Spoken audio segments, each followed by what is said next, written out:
ஒரு ஏழை ஒருவன் ஜெயின் துறவியை பார்க்கச் சென்றான். அவரை பார்த்து, குருவே, நான் பெரும் ஏழை.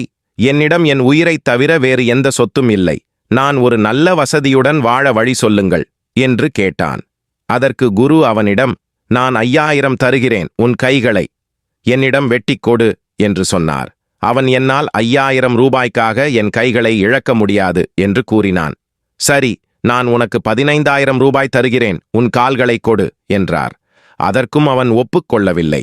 வேண்டுமென்றால் 50000 ரூபாய் தருகிறேன், உன் கண்களையாவது கொடு என்று கேட்டார்.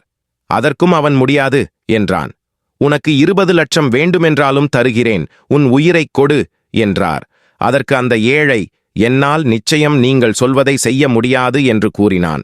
அதைக் கேட்ட அந்த குரு அவனிடம், உன்னிடம் உன் உயிரைத் தவிர வேறு எந்த சொத்தும் இல்லை. மேலும் எவ்வளவு பெரிய தொகையை கொடுத்தாலும் கொடுக்க விரும்பாத விலை மதிப்பற்ற உயிரை கொண்டுள்ள நீ எவ்வாறு ஏழையாக முடியும்?